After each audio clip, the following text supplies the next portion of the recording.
welcome everyone to Politics in the Pub. Before we begin, I'd like to acknowledge that we are meeting on the land of the Gadigal people of the Eora Nation, land that was never ceded or given away. Tonight's topic is Thinking Beyond Cruelty, a cosmopolitan, humanitarian, cost-effective refugee policy. We are faced with two massive and interrelated disasters: climate change and the humanitarian crisis of people fleeing areas of the planet that are becoming unlivable due to war and climate change. What sort of refugee policy should Australia have in the face of these great changes before us?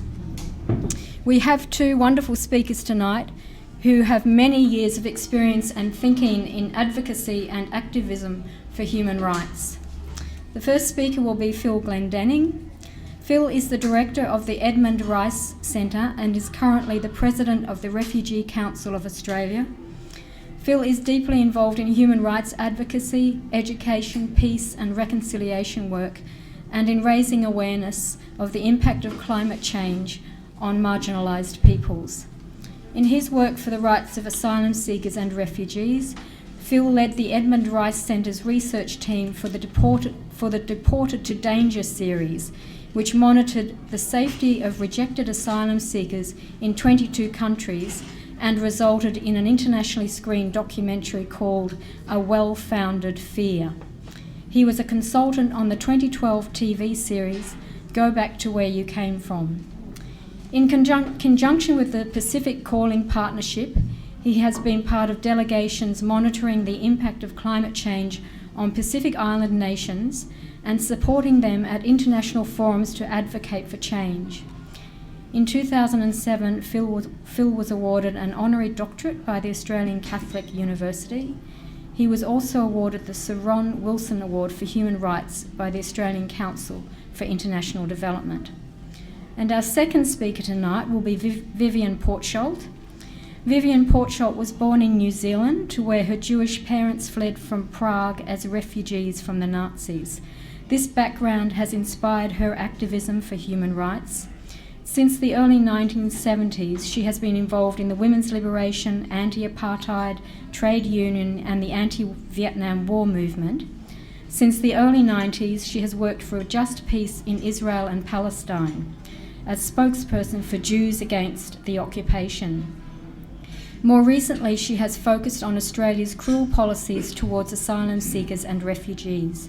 She works with a number of groups advocating for them: the Refugee Action Coalition, People Just Like Us, Grandmothers Against the Detention of Refugee Children, and Jews for Refugees.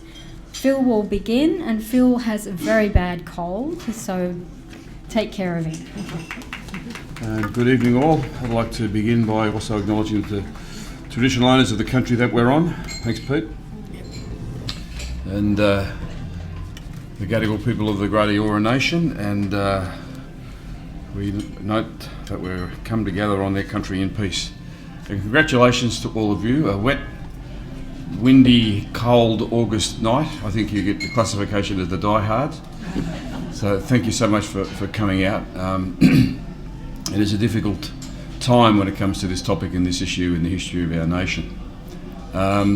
Just 2 weeks ago today, I was reminded by, I'm honoured to be sharing the platform here with Vivian tonight and the work that she's done. Meredith Bergman and myself, on the way back from a conference, went to visit Auschwitz. It was the first time I'd been to Auschwitz-Birkenau, and I'd read it all. I'd studied it at school when I was a kid, and I'd visited the killing fields in Cambodia, and I'd worked in Rwanda after the massacre.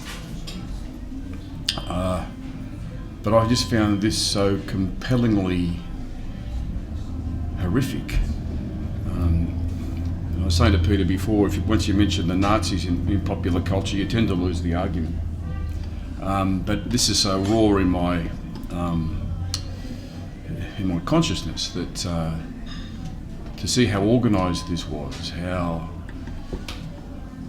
well designed the camp was, how sturdy the buildings were, and how systematic what happened there, of moving people in secret, of taking away people's identity and giving them numbers and not names, of treating them appallingly torturing people and in fact then exterminating people.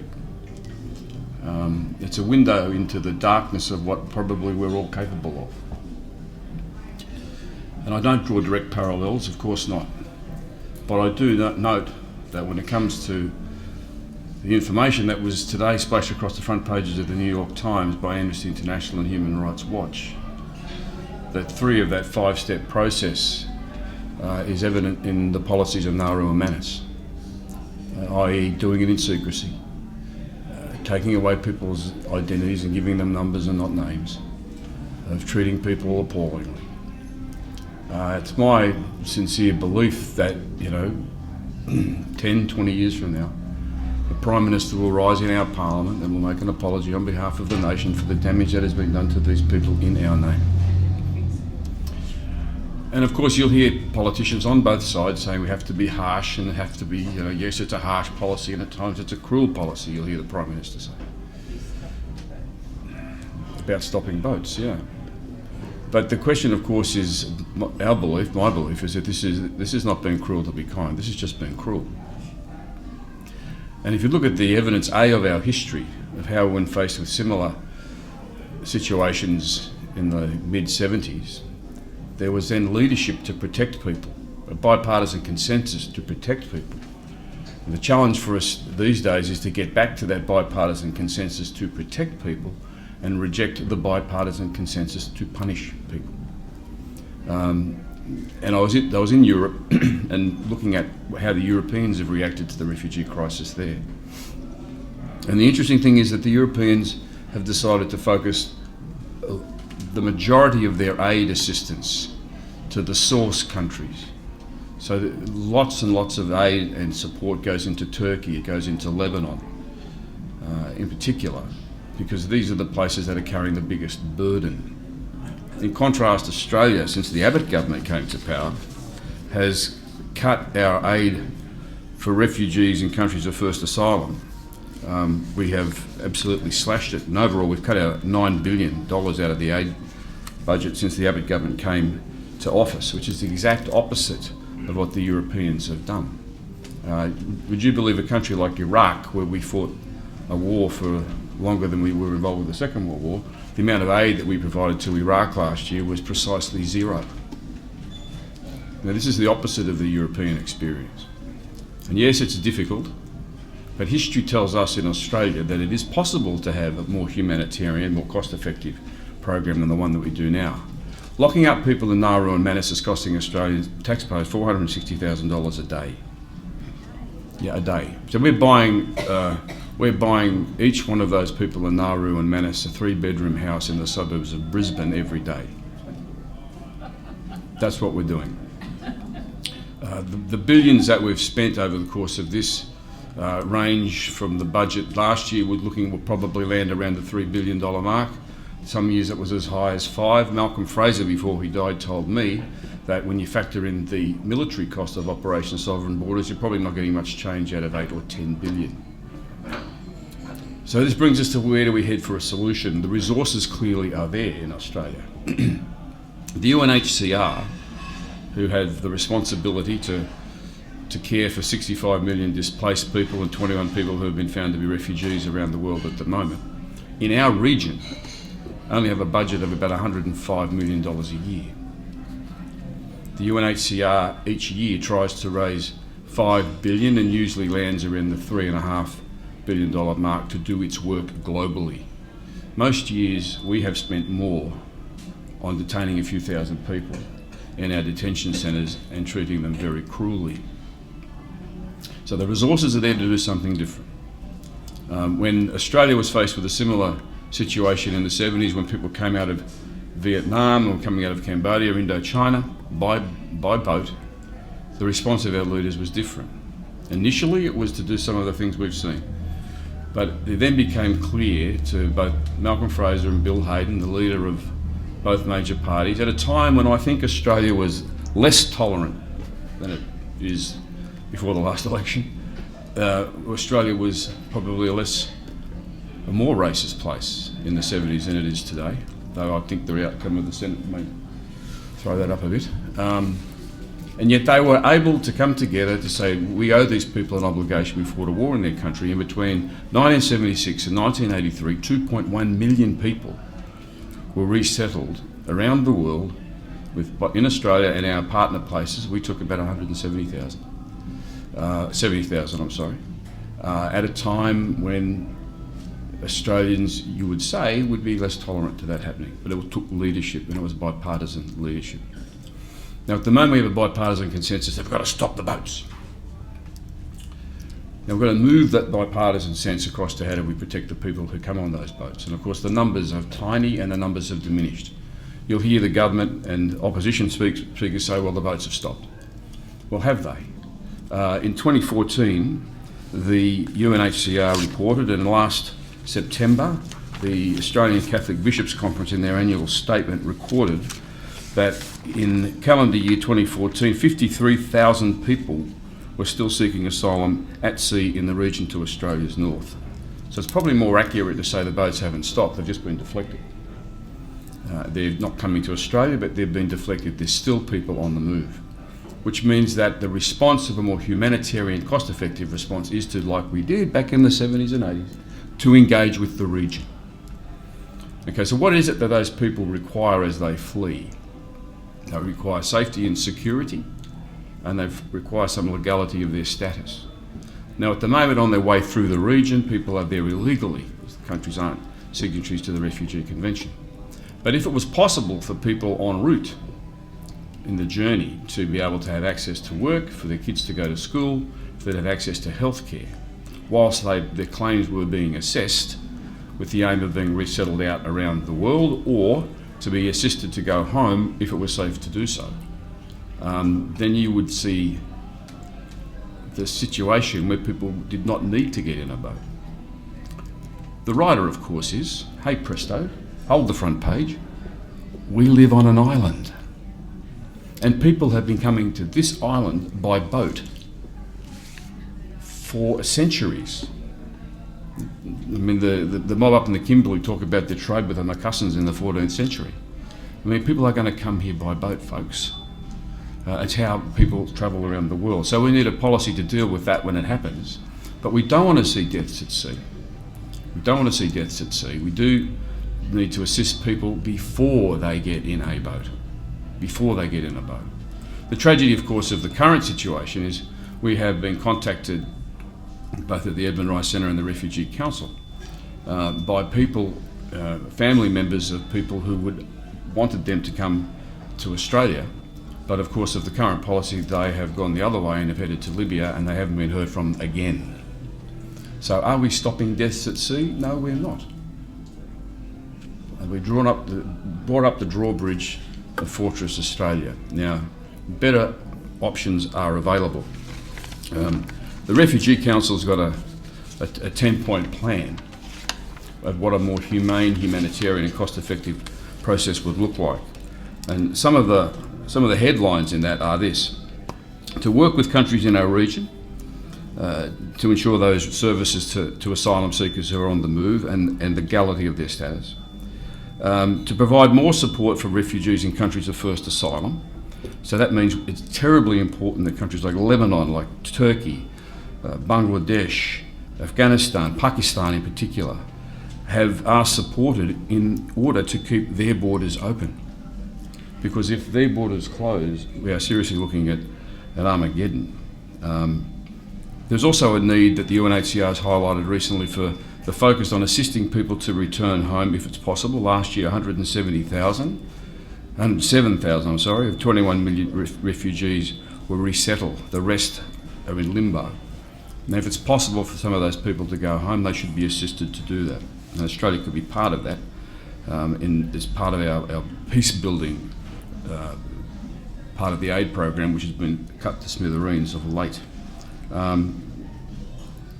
We need a fairer refugee assessment process. The fast-track process that you'll probably be familiar with is a mess. It doesn't, provide an accurate assessment of people's claims, and moreover, in 2 years, just hundreds of the 30,000 people in that area have been assessed. And we're very concerned because in the last 30 years, statistics which show that 4 out of 5 people who put up the asylum claims are found to be refugees. Under that process at the moment, we're looking at 1 in 3. So something there is amiss that needs to be corrected. We believe very strongly that offshore detention centres need to be shut and people need to be processed in Australia. And immigration detention needs to be wound up and limited purely and simply for very early health and security checks like the rest of the civilised world, and people need to live in the community. But there's another issue. I guess it goes to all of us and our fellow Australians. When we sing our national anthem and get to the second verse that we mumble, but there's the bit in there about for those who've come across the seas with boundless plains to share. Really? You know, of course, if you come across the seas to seek asylum, which is legal, you get labelled illegal and taken away and tortured. So that's got to stop. There are alternatives available and that need to be embraced.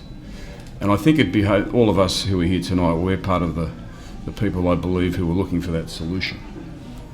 But it's to take the fear out of it for people. You know, when the whitefellas came here in 1788, when the first boatload of unauthorised arrivals came to this country in 1788,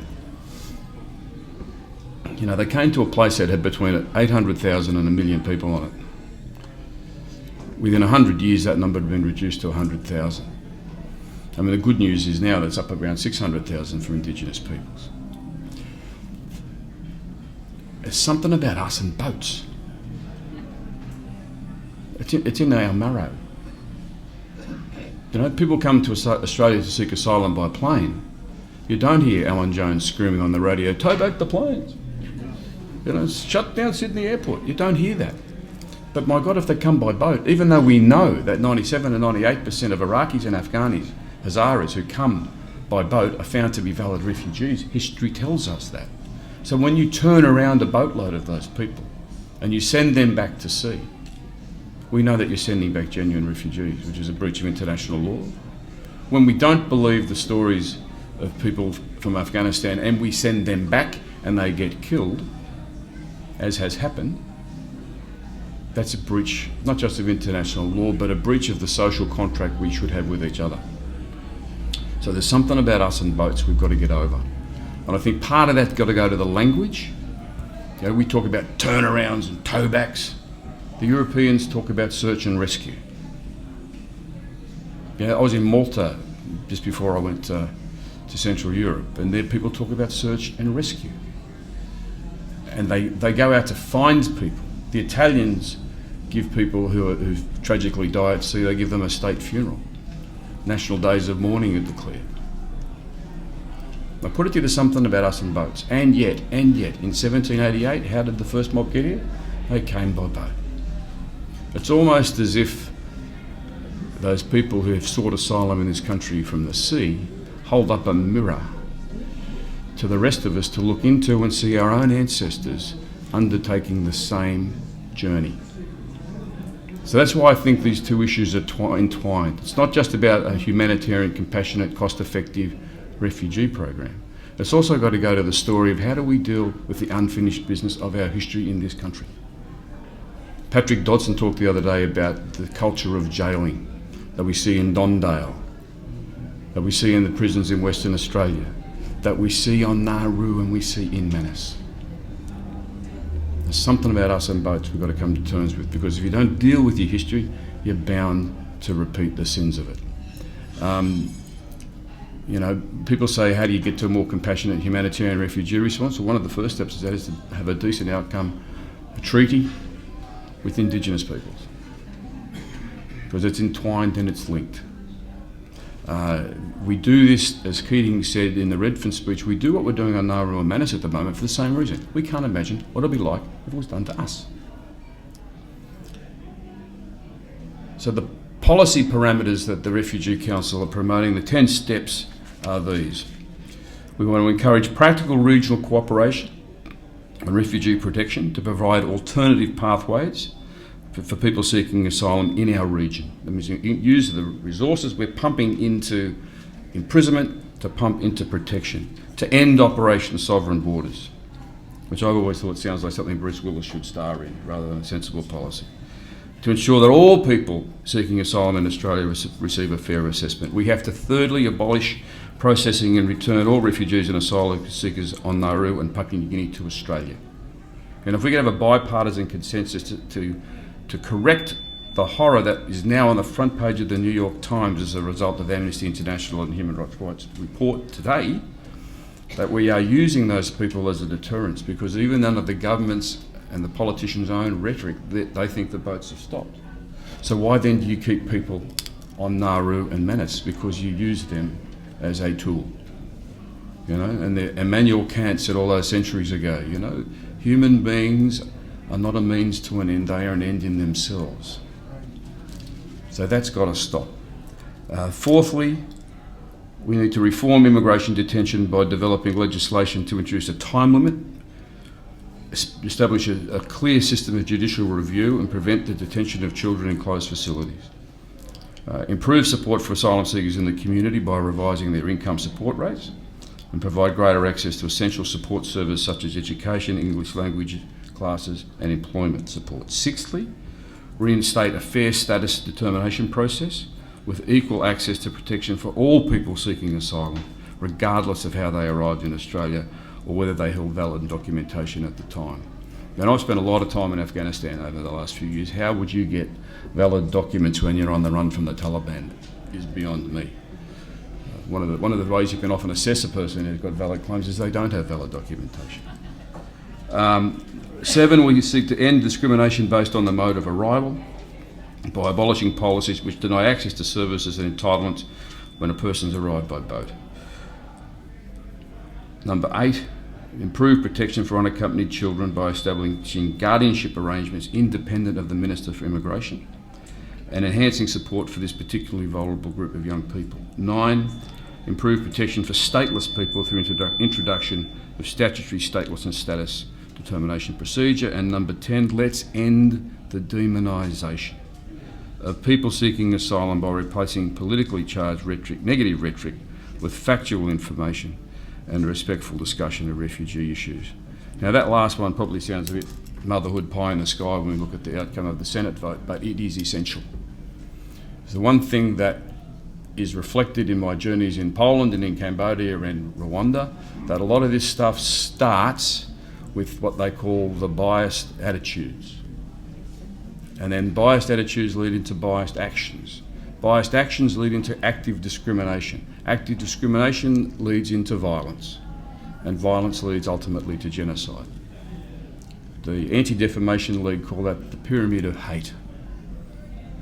And I did a workshop in Hobart with some teachers recently, and you ask people, you give them 2 pieces of paper and you say, on one side write down all the negative sort of jokes and stories you've heard told on ethnic grounds and religious grounds that you yourself have heard. And people write them down, they've got a whole big pile. And on the other side, let's write down the things that you've seen on TV, like the Holocaust, or like Cambodia, like Sri Lanka, that you've seen that represented genocide. And there's not that many of them. And then you grade them out from the less serious up to the most serious. And the interesting thing is, of course, there are far more of the less serious things. But you can't have apex without the base. And the base is built in by those who tell jokes and stories and have attitudes that say to people, you are different to me. Your humanity is not the same as mine. Well, it's fairly clear if you talk to people who've been on Nauru or on Manus or have struggled to survive with their children on the streets of Kabul or Tarin Kowt or in Baghdad. Those people love their children as much as we do. They have a perfect right to protection, not punishment. We have a good international system that is able to assess people correctly, and Australia historically has been tremendously welcoming in that methodology. And if you look at our history, if Malcolm Fraser could do it with the support of Bob Hawke in a bipartisan way, when the numbers were higher, when the situation was worse, then I suggest to you it is possible now for us to do something to put in place a more humanitarian, compassionate, regionally based refugee resettlement process than to have to wait for for the next 10 years for a Prime Minister to rise in the Parliament and apologise on behalf of all of us.